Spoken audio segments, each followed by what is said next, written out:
What's up, guys? Welcome to the Coach Fits podcast, where we simplify exercise and nutrition so you can get leaner, stronger, and become more energized. I'm your host, Brian Fitzsimmons. Let's get it started.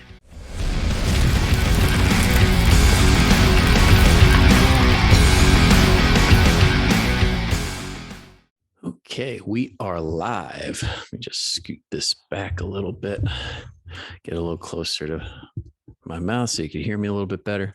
How's it going, everybody? I am messing around a little bit with the setup here. If you're watching on YouTube, you might notice that I have a much comfier chair this time instead of like a bar stool chair.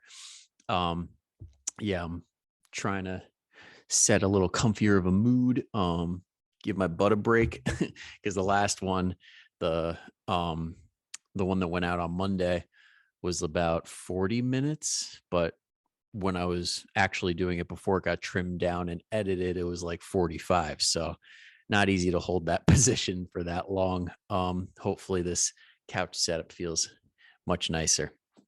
Also, I'm hoping that it comes in a little bit clearer because now I have the light on my face a little bit better than normal because the way that it's set up in the other spot, I got light shining down on me, which creates shadows and it just doesn't look good. So hopefully this comes in a lot better. So let's get on with the show. For starters, not a whole lot has really changed or anything like nothing crazy like another speeding ticket like last time. But I did get to see the new trailer for Moon Knight. For those of you that don't know, it's the next installment in the Disney Plus streaming for the Marvel, the MCU Marvel universe. And it looks so freaking good. It's kind of like, it looks like a combination of like what, if you ever seen the movie Split, where he's got like the multiple personalities, it's kind of like a combination of that. And I mean, Moon Knight is basically like Marvel's knockoff of Batman. So imagine like a combination of, or imagine Batman with split personality disorder. So it looks like really, really, it's going to be good. I cannot wait. And it also kind of comes off a little bit like a horror movie, which is right up my alley. I love the horror genre. So yeah, hopefully good things. Comes out in March though, so little break. I think it's like 6 weeks between Boba Fett and Moon Knight. Yeah. And yeah, the other thing that has been noticeable is what was it, Friday when I filmed the Monday podcast, weather was beautiful, all things were going great, and I freaking jinxed it. It is back to shitty Jersey weather. I know anybody listening in upstate New York is like, oh God, I get it. I know. Or anywhere else in the world that gets much worse, but it's just not fun having like the slush and the ice and all that. Makes for a gigantic pain in the ass going to the at-home clients. So yeah, not a fun time, but it'll get better. I think in the forecast, at least this week, it's like kind of steady in the 30s. So it's going to be the usual weather, but nothing too crazy. Hopefully no crazy amounts of snow. I heard that, what was it? On Mobility Monday in the Facebook group, somebody mentioned that there was somewhere in upstate New York that got like 22 inches. So I guess I have no right to complain about 3 or 4. Yeah. And then, the other big thing that happened that I forgot to mention in the last podcast is apparently for the first time in human history, somebody received a pig heart, like PIG, pig heart, as a transplant for their heart, which is huge because I mean, up until now, you'd have to get on like a list and wait for a human heart, which is hard to come by, especially if they're in good condition. And now if you can get it from a pig, I mean, this opens the door. I mean, I feel bad for those people that have religious issues with that because it kind of closes the door for them. But for anybody who doesn't have something that is restricting them from getting it, that could be a lifesaver. And it's really freaking cool to see the genetic manipulation of like the genes in the pig that allowed the human body to accept it. So it kind of opens the door for a lot of cool things in the future. I mean, it's mind blowing.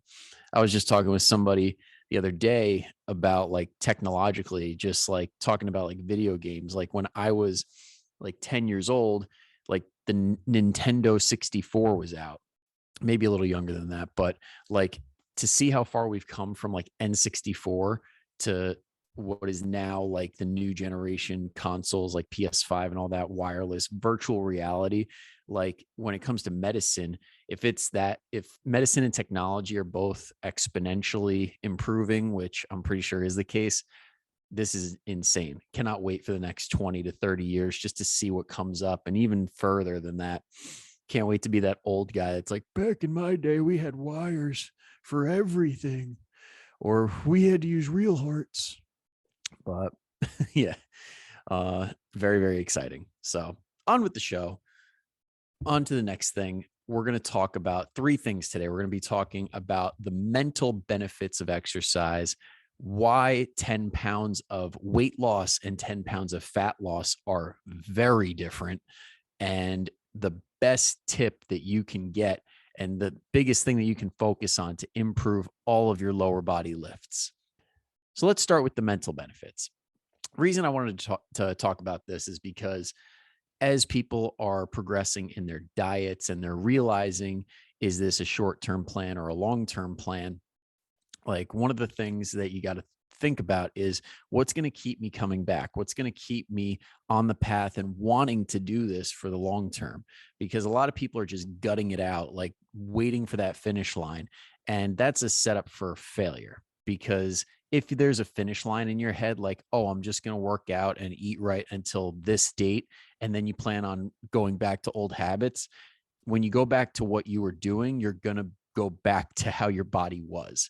So, one of the things that I noticed when I was working at the gym that I used to work at, and even now, the people that are the most consistent and the ones that get the job done day in, day out, that I have no doubt in my mind are going to be healthy and happy and like at least within their control, like later in life, like the big thing that they all say, like almost across the board, like why are you, like when I ask them why the heck are you doing this, like what keeps you going, what keeps you motivated, and a lot of them say it's the mental clarity. Like they cannot go about their day without working out because it improves every aspect of their day. When it comes to their job, some of them have such stressful jobs, or like they deal with people on a daily basis that they just loathe talking to. They're like, if I didn't work out, I would like punch this person in the face. Or like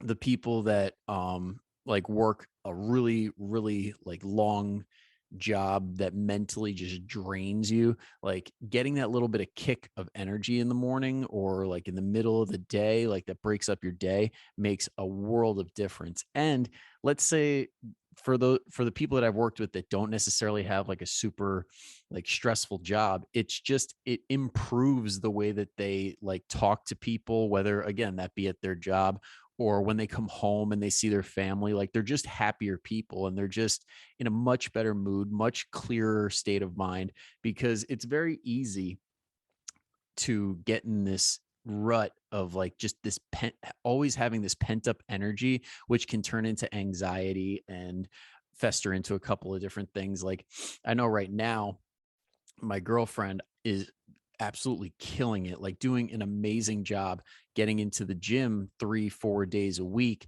Previously, she hadn't been going that often, like maybe once or twice here and there, but now she's in a good groove. And it's like we have the same conversation all the time. Like she's getting stressed out studying and like stuff at work.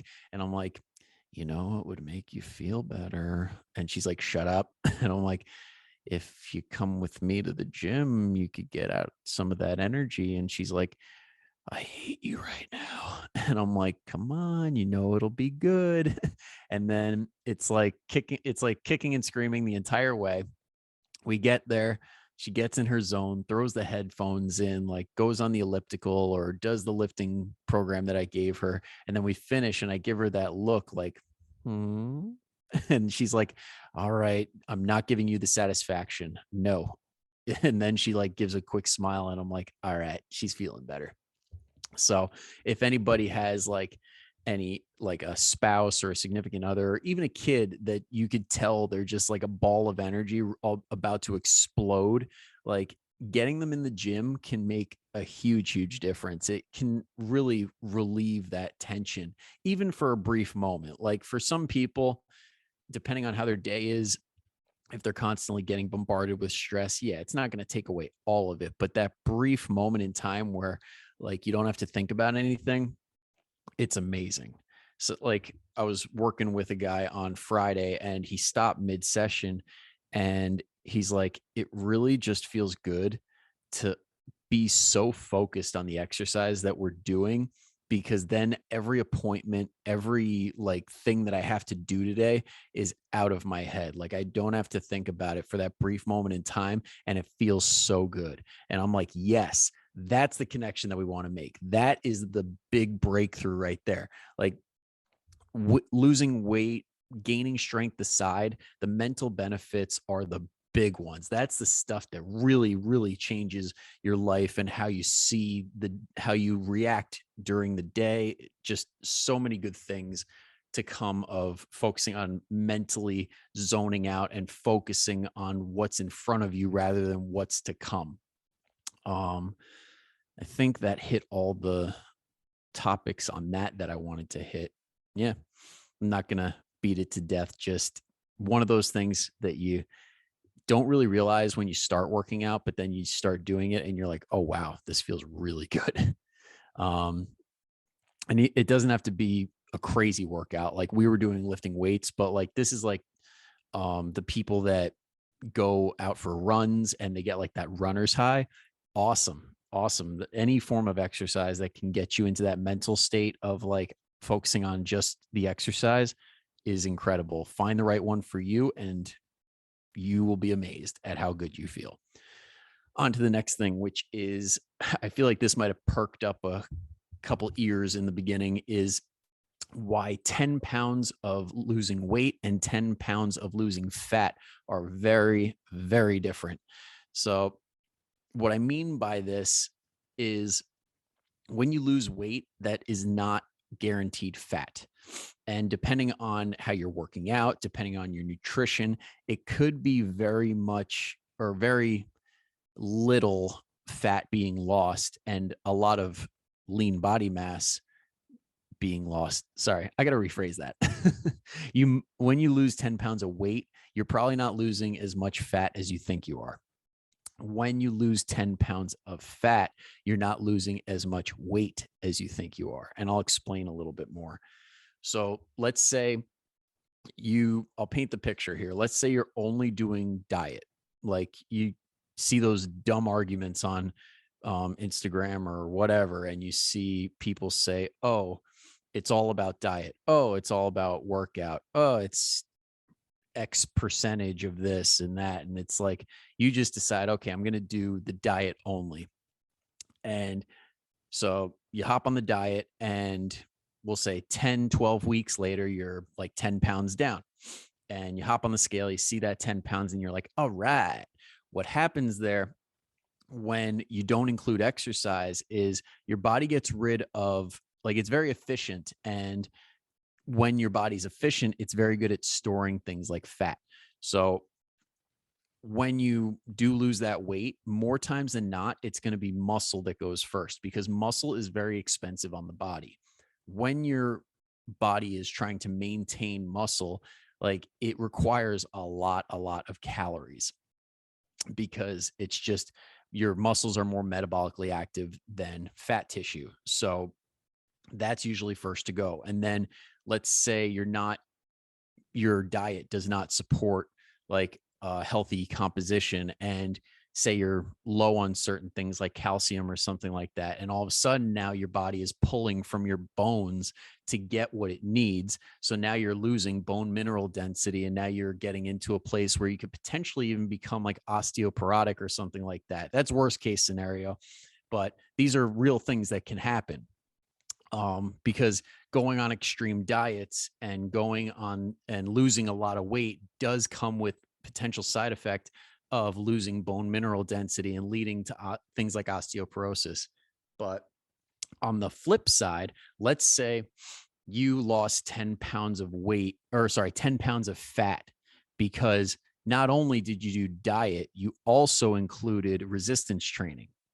Because when you do resistance training and you focus on the concept of progressively overloading, which is doing more every single time that you go into the gym, whether that be more weight, more repetitions, more sets, maybe another day in the gym that week, all of those things are progress, which when you progress and when you push your body to get better, it needs to change. And when it changes, it adds on muscle, it adds on bone mineral density, which are two things like we talked about before that you really, really want, because not only do they keep you from breaking your hip from just walking, they also help you live a higher quality of life. But in the context of losing fat, when your body is pushed to this point where it has to add on muscle, when you're in a caloric deficit, your body has to pull energy from somewhere, because the definition of being in a caloric deficit is consuming food and expending enough energy where the net balance of energy is negative, and that net balance of negative calories is made up by pulling from either fat stores, your muscle or your bone or tissue around the body. So when you do those exercises that force your body to put on muscle, then there's only really one place to pull it from, and that's fat. So that's why when you lose 10 pounds of fat and you get on the scale, sometimes it only shows 3, 4 pounds down, but you could have lost 10 pounds of fat because you're adding on the muscle and the bone density while you're burning the fat.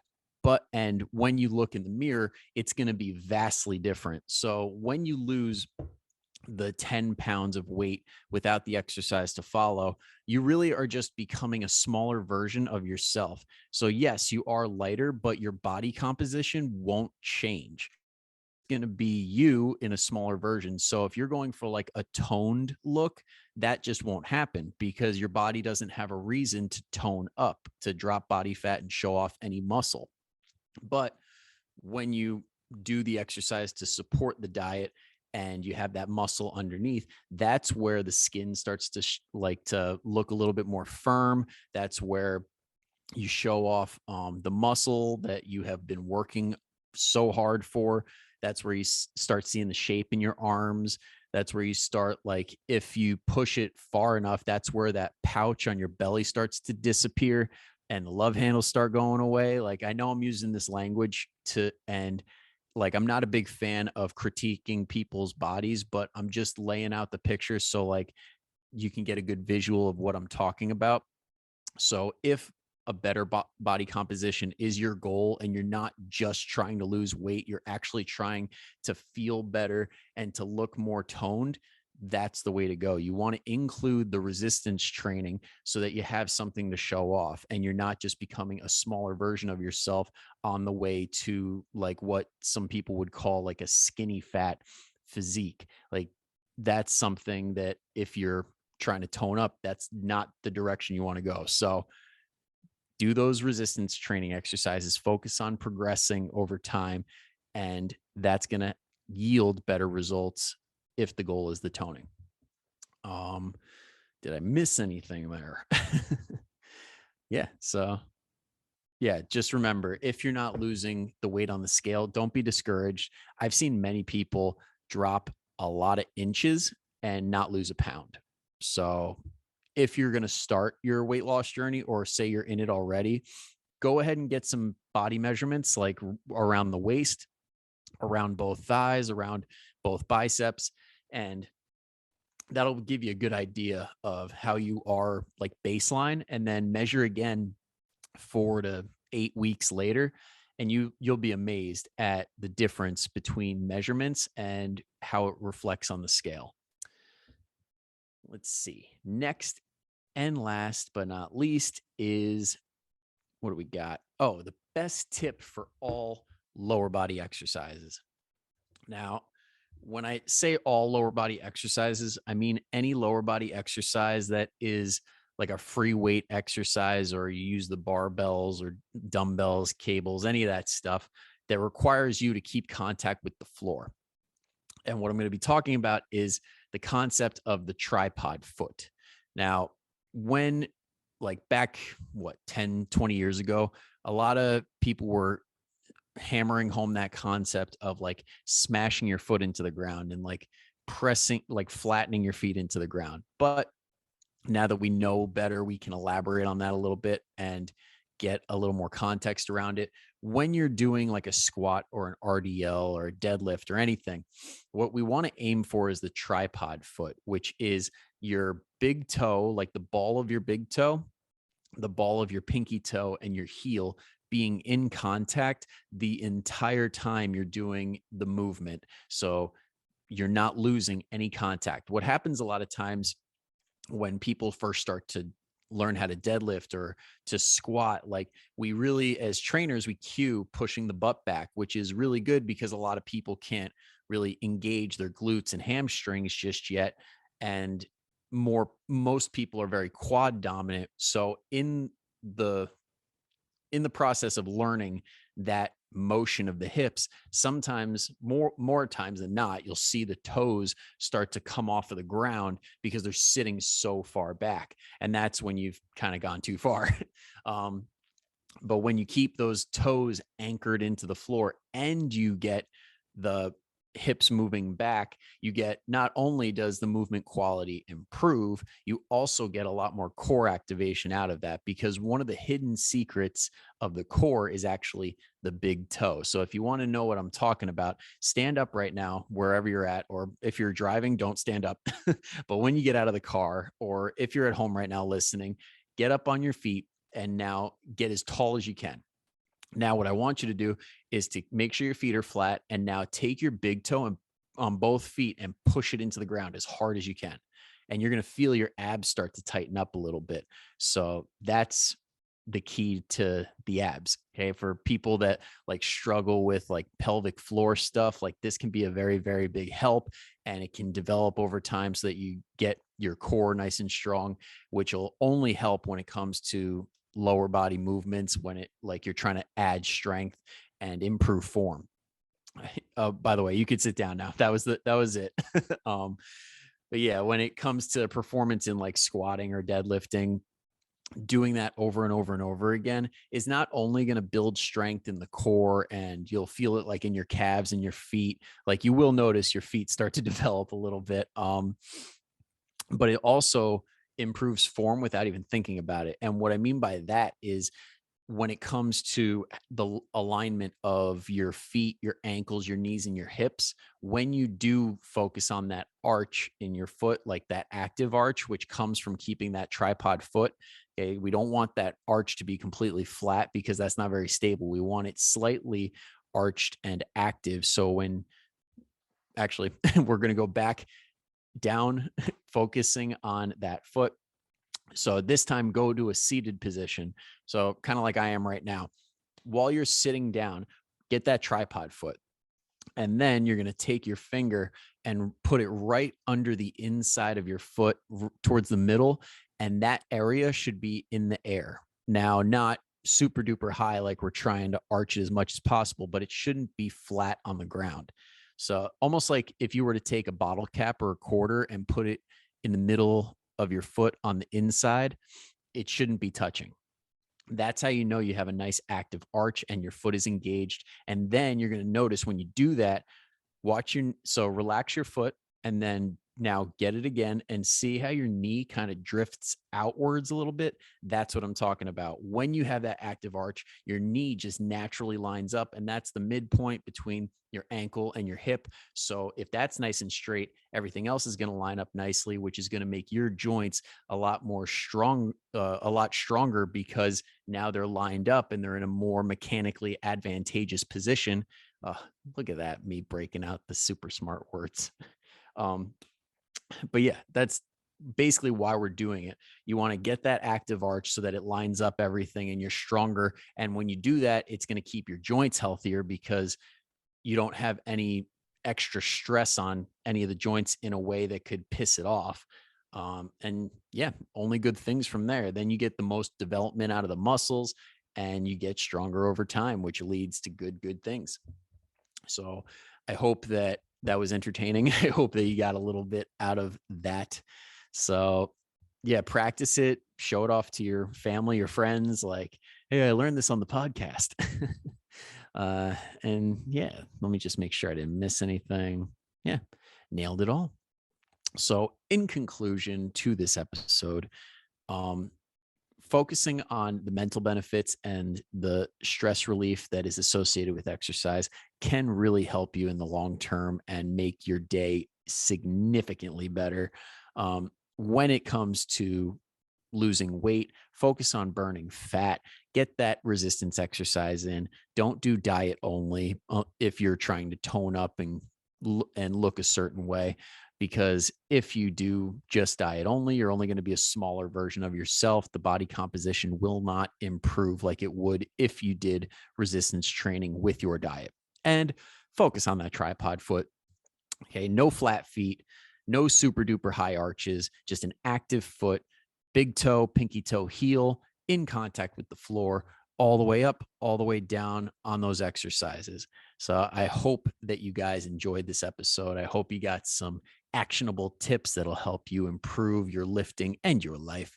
So go kick some ass this week. I'll see you next time for the best way to burn belly fat part 2 on Monday. Thank you so much for listening. If you enjoyed it, be sure to leave a 5-star review. If you found the information helpful, go ahead and share it with somebody you think could use it too. And don't forget to subscribe so you don't miss an episode.